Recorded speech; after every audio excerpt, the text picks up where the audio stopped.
ជំរាបសួរនិងសូមស្វាគមន៍សាជាថ្មីជួបគ្នាទៀតហើយនៅមេរៀនថ្មីពាក្យថ្មីពាក្យសាមញ្ញ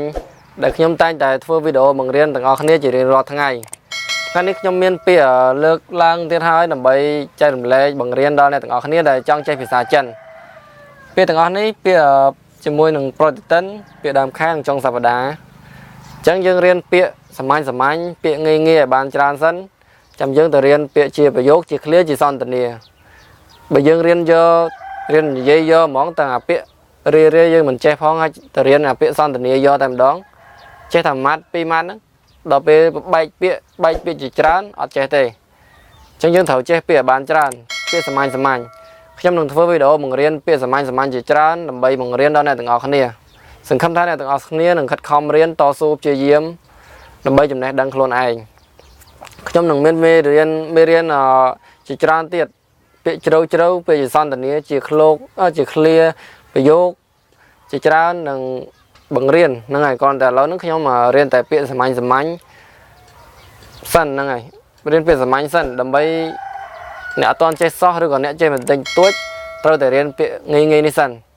ហើយបើសិនជាអ្នកទាំងអស់គ្នាអត់ទាន់បានរៀនភេញអ៊ីងអាចចូលទៅមើលវីដេអូចាស់ណាភេញអ៊ីងនេះភេញអ៊ីងគឺស្រៈប្រកបភាសាចិនស្រៈប្រកបអក្សរចិនខ្ញុំមានវីដេអូមួយបង្រៀនពេញធ្វើតែបង្រៀនភេញអ៊ីងសុទ្ធរៀនជញ្ជនៈស្រៈរបៀបប្រកបនិងការបញ្ចេញសំឡេងហើយនឹងការប្រែប្រួលមួយចំនួនរបស់ស្រៈរបស់ភេញអ៊ីងហ្នឹងពាក្យខ្លះគេត្រូវមានការកែប្រែបើយើងអត់តន់ចេះយើងទៅមើលមេរៀនមុនវីដេអូមុនខ្ញុំធ្វើតែមួយវីដេអូពេញមើលឲ្យយល់ឲ្យចេះសិនចាំយើងរៀនអានេះព្រោះនោះជាមូលដ្ឋានគ្រឹះបើយើងរៀនអានេះយកតែម្ដងរៀននិយាយយកតែម្ដងលក្ខណៈថា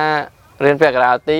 មូលដ្ឋានគ្រឹះយើងយកអត់មាំទេអញ្ចឹងយើងរៀនទាំងលំបាកទៅរហូតតែបើយើងចេះមូលដ្ឋានគ្រឹះនេះហើយយើងរៀនពីសភៅរៀនពីក្នុង YouTube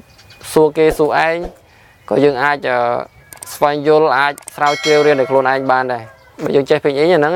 តែបើយើងអត់ចេះយើងពិបាកតែឥឡូវមានរៀននេះយើងចាប់ផ្ដើមអានហើយនឹងខិតខំអានខិតខំទន្ទិញរៀនសរសេរដោយខ្លួនឯងព្យាយាមដោយខ្លួនឯងខ្ញុំគ្រាន់តែបង្ហាញនៅផ្លូវល្អចែករំលែកផ្លូវល្អឲ្យអ្នកទាំងអស់គ្នាតែប៉ុណ្ណោះអញ្ចឹងបើយើងមិនខំយើងមិនតស៊ូគឺមិនអាចជោគជ័យមិនអាចបានសម្រេចចំណេះដឹងយើងក៏មិនអាចកើនបានដែរតែឥឡូវចាប់ផ្ដើមអានយកចិត្តទុកដាក់ស្ដាប់យឺលីប្រតិទិនថៃលីប្រតិទិនដូចគ្នាប៉ុន្តែយឺលីនេះគឺទូទៅมันបញ្ជាក់ថាប្រតិទិនអីទេប៉ុន្តែថៃលីនេះគឺមានន័យថាប្រតិទិនលើតុប្រតិទិនគេបឈរគេបត់ដាក់លើតុកន្លែងធ្វើការកន្លែងអីហ្នឹងគេនិយាយថៃលេខតឡូវចាប់ដើមអានបន្តទៀតយេឈូដើមខែយេទីចុងខែចូលមកចុងសប្តាហ៍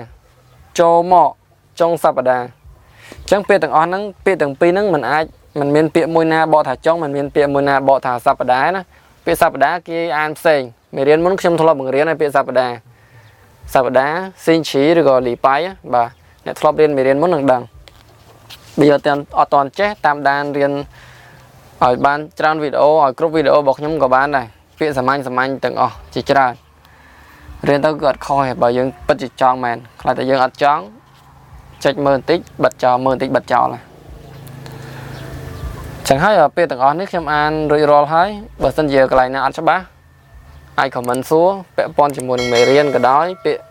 ក្រៅមេរៀនក៏ដោយជាពាក្យអ្វីក៏ដោយពាក់ព័ន្ធមួយភាសាចិនខ្ញុំនឹងឆ្លើយតបជូនដល់អ្នកទាំងអស់គ្នាដែលចង់ចេះឲ្យតែសួរខ្ញុំនឹងព្យាយាមបង្រៀនធ្វើវីដេអូបង្រៀនឬក៏ឆ្លើយតបតាមខមមិនជាដើមហ្នឹង